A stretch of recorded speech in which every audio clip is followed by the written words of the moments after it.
j'ai fait la rencontre avec Jésus grâce à la Vierge Marie. C'est une maman que j'adore, que j'aime. Je suis donc Madame Maï, comme l'a dit le Père. Mon mari, Monsieur Maï, qui devait être avec moi là, était très content quand le dimanche après la récollection, je lui ai dit, le Père Charles-Philippe demande qu'on aille témoigner. C'est vrai qu'au mois de janvier, on est allé à Batouli témoigner et on a témoigné aussi à Mindoulou et à Bertois. Donc c'était pour lui aussi un plaisir pour qu'on se retrouve ici avant pour le témoignage. Nous sommes en couple, ça fait 42 ans.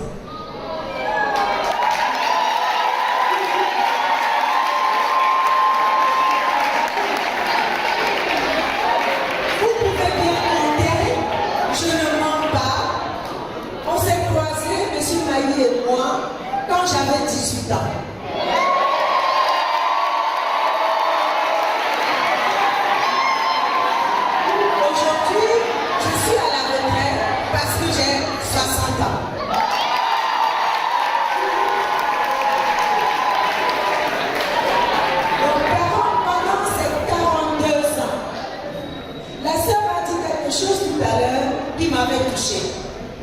Parce qu'il a dit, il vous a demandé de donner votre corps et votre vie à Jésus.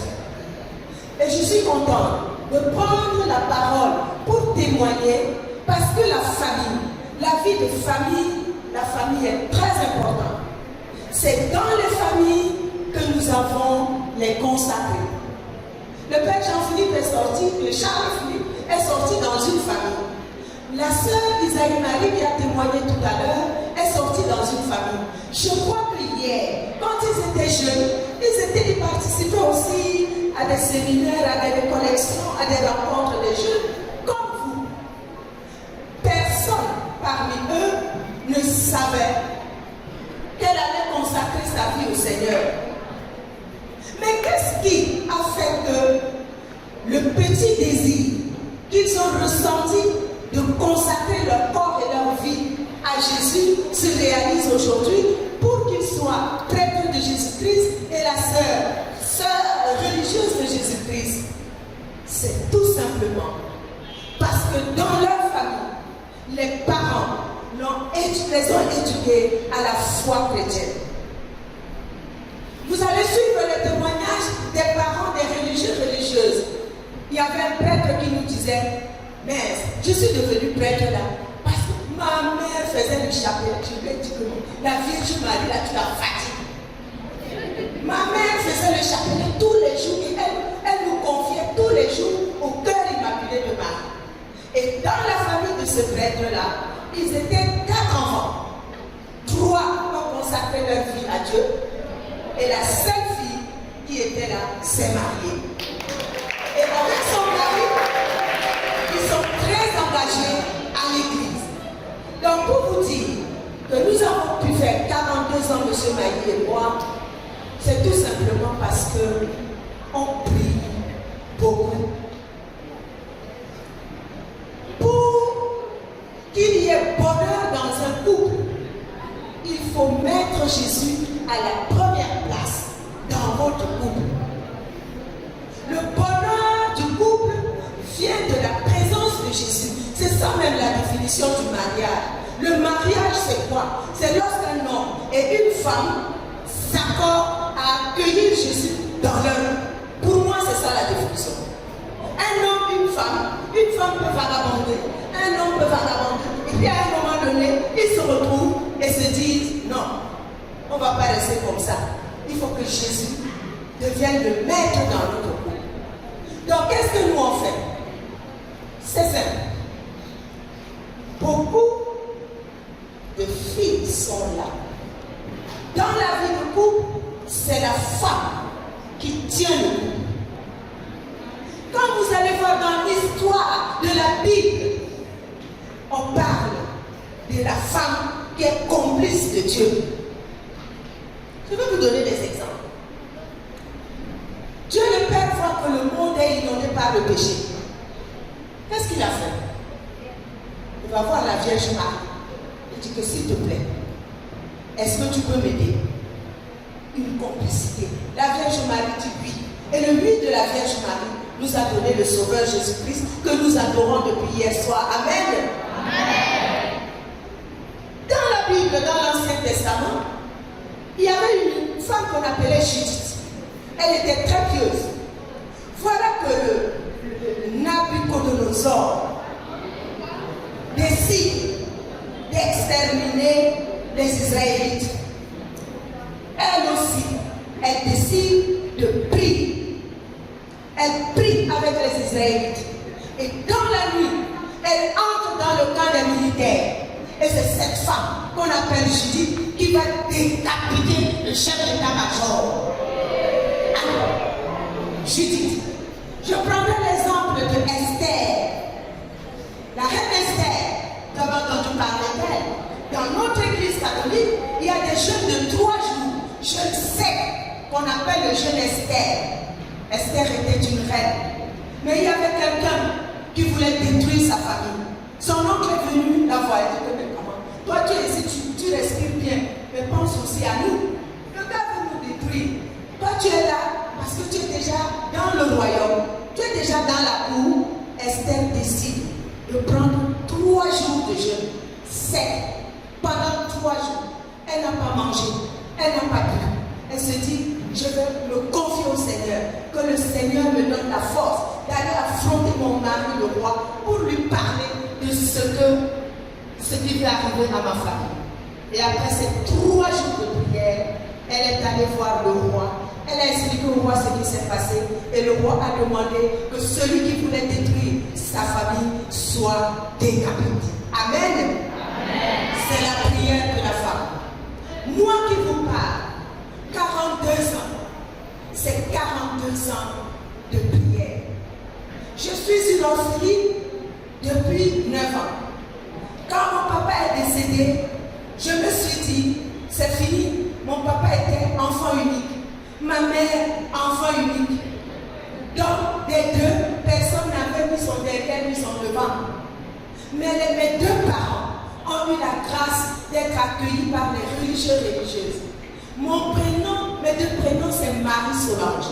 Marie, ma mère m'a donné le prénom de Marie parce qu'elle faisait allusion à la Vierge Marie, que c'est grâce à la Vierge Marie qu'elle a grandi.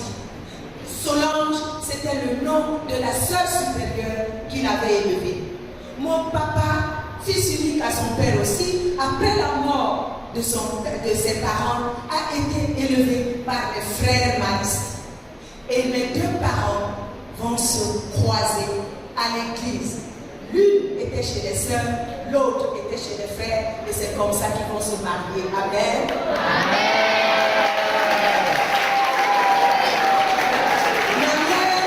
Ma mère dit toujours, quand j'exhorte, quand je fais des campagnes de sensibilisation, renforcement des capacités des jeunes dans l'église et des femmes dans l'église, ma mère dit toujours, ça c'est ce que ton père et moi, on n'a pas pu faire, que le Seigneur te demande de faire aujourd'hui. Donc pendant les 42 ans, nous sommes accrochés à la prière. Et c'est les 3 formes de prière que mon mari et moi nous développons. À savoir la prière personnelle, chacun se réveille, fait sa prière.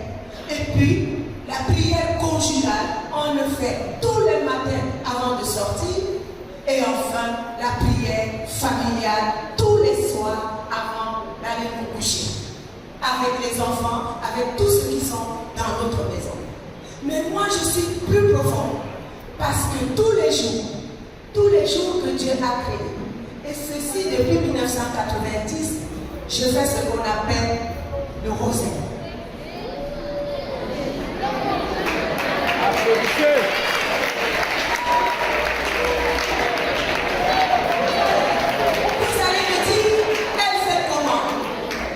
Je ne fais pas le rosaire parce que je fais allusion aux 15 promesses de Notre-Dame de Rosaire. Parce que la Vierge Marie, dans les 15 promesses de Notre-Dame de Rosaire, dit à la 11e promesse, tout ce que vous demanderez à Jésus, vous l'obtiendrez. Je ne fais pas ça pour ça. Je fais pour la 8e promesse. Allez dans Google, cherchez les 15 promesses de Notre-Dame du rosaire. Moi, je fais le rosaire à cause de la 8e promesse. 8e promesse que dit la Vierge Marie. Elle dit, tous ceux et celles qui s'attacheront à moi à travers la prière du rosaire connaîtront la lumière de Dieu, seront éclairés par Dieu. Ah oui. Et à l'heure de leur mort, ils seront comptés parmi les bienheureux. Vous me suivez? Ceux qui font le rosaire, ils seront, à l'heure de la mort, considérés comme les bienheureux. Et ils seront dans leur vie, tout au long de leur vie, éclairés par la lumière de Dieu. Et je fais le rosaire tous les jours. Hier, on est allé, on a fini un peu tard. Je me lève toujours, par la grâce de l'Esprit Saint, à 2h du matin. Et je fais mon rosaire jusqu'à 4h30.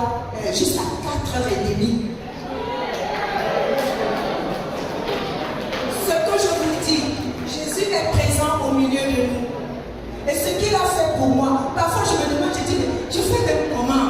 Je me réveille toujours à la même heure. Parfois c'est 2h, 2h moins 5, 2h05, 2h10. Donc je suis dans la tranche. Et je fais mon rosaire jusqu'à la fin.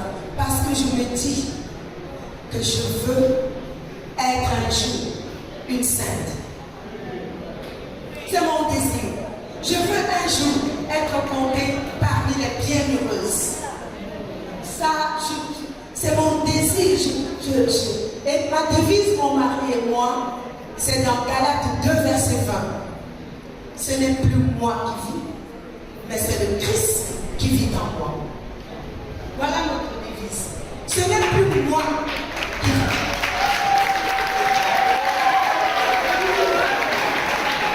Quand j'étais avant, les enfants me demandaient, me disaient, Madame, vous avez raté votre vocation.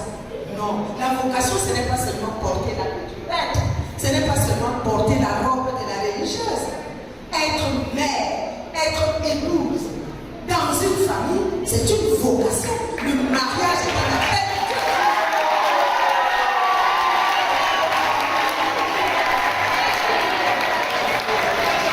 Et si vous voulez savoir, il y a un passage dans Deutéronome, je crois que c'est dans Deutéronome 30, 15 à 20. Moi, j'ai transformé ce passage-là.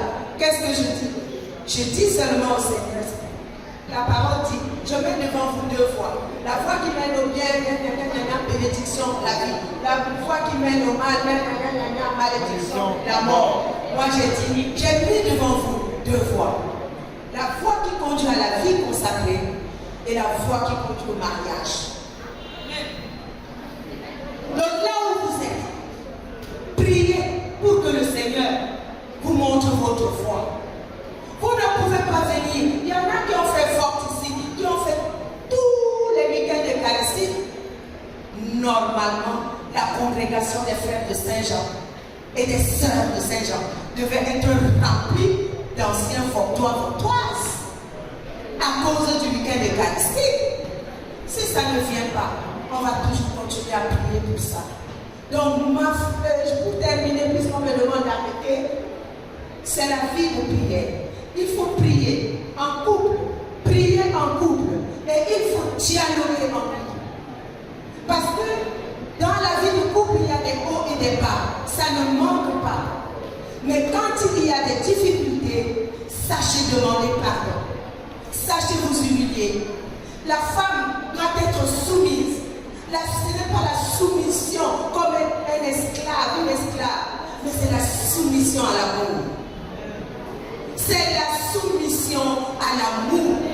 Là où tu vois que dans ton couple, l'amour est un danger, soumets-toi et prie. Une femme qui prie, c'est une femme qui aspire à la sainteté. Une femme qui prie, c'est une femme qui sauve la vie de ses enfants. Une femme qui prie, c'est une femme qui sauve sa société. C'est pour ça qu'on dit éduquer une femme, c'est éduquer la société. Mais moi je dis évangéliser une femme, c'est sanctifier notre société. Amen.